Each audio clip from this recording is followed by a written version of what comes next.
بسم اللہ الرحمن الرحیم۔ شروع اللہ کے نام سے جو بڑا مہربان نہایت رحم کرنے والا ہے۔ ناظرین اکرام، السلام علیکم ورحمۃ اللہ وبرکاتہ۔ امید آپ سب خیریت سے ہوں گے۔ حضرت عثمان بن عطا رضی اللہ عنہ فرماتے ہیں، حضرت ابو مسلم خولانی رحمۃ اللہ علیہ جب مسجد سے اپنے گھر کی طرف تشریف لے جاتے تو دروازے پر پہنچ کر اللہ اکبر کی صدا بلند کرتے۔ جواب میں آپ کی جوزہ محترمہ بھی اللہ اکبر کہتی۔ پھر جب آپ صحن میں جاتے تو اللہ اکبر کہتے۔ جواب میں آپ کی جوزہ بھی اللہ اکبر کہتی۔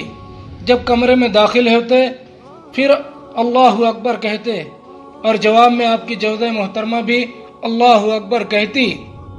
یہ آپ کے ہر روز کا معمول تھا۔ ایک رات جب آپ گھر تشریف لے گئے اور آپ نے دروازے پر پہنچ کر حسب معمول اللہ اکبر کہا لیکن جواب نہ ملا۔ پھر جب صحن میں پہنچ کر اللہ اکبر کہا تب بھی جواب نہ ملا۔ جب کمرے میں پہنچے اور اللہ اکبر کہا تب بھی آپ کی جوزہ نے جواباً اللہ اکبر نہ کہا۔ آپ کی جوزہ محترمہ نے آپ کو کھانا دیا اور چپ چاپ زمین پر بیٹھی رہی۔ ایسا لگتا تھا جیسے وہ آپ سے ناراض ہیں۔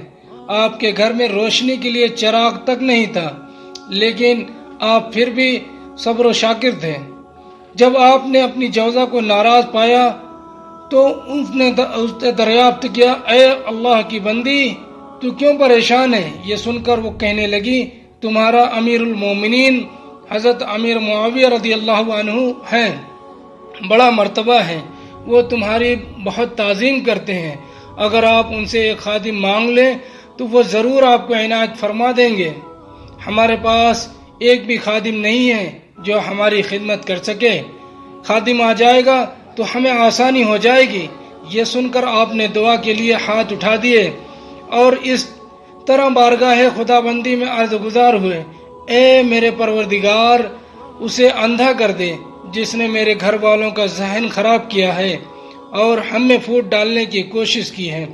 آپ کی دعا کا اثر فوراً ظاہر ہوا اور پڑوسیوں میں سے ایک عورت کی آنکھ اچانک بے نور ہو گئی جو اپنے گھر میں تھی، اور اسی نے آ کر آپ کی جوزہ محترمہ سے کہا تھا، اگر تو اپنے خاوند سے کہے تو وہ امیر المومنین حضرت سیدنا امیر معاویہ رضی اللہ عنہ سے غلام حاصل کر سکتے ہیں، اور اگر تمہارے غلام مل گیا تو تمہاری زندگی پرسکون ہو جائے گی۔ کچھ نظر نہ آنے کی بنا پر اس نے گھر والوں سے کہا، تم نے چراغ کیوں بجھا دیا؟ گھر والوں نے کہا، چراغ تو جل رہے ہیں، شاید تمہاری آنکھیں بیکار ہو چکی ہیں۔ جب وہ عورت بہت پریشان ہوئی، جب اسے معلوم ہوا کہ حضرت ابو مسلم خولانی رحمۃ اللہ علیہ کی دعا کا اثر ہے تو وہ اپنی حرکت پر بہت شرمندہ ہوئی اور آپ سے معافی چاہی اور زاروں کی طرح رونے لگی اور عرض کرنے لگی، مجھے اللہ کی رضا کے خاطر معاف فرما دیں اور اللہ کی بارگاہ میں دعا فرمائیں کہ میری بینائی لوٹ آئے۔ آپ رحمت اللہ علیہ کو اس پر ترس آنے لگا اور اللہ سے آپ رحمت اللہ علیہ نے اللہ کی بارگاہ میں دعا کے لیے ہاتھ اٹھا دیے اور اس کی بینائی کے لیے دعا کی۔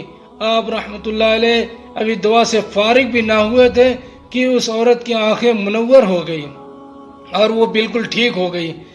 اللہ عز و جل کی ان پر رحمت ہو اور ان کے صدقے ہماری مغفرت ہو۔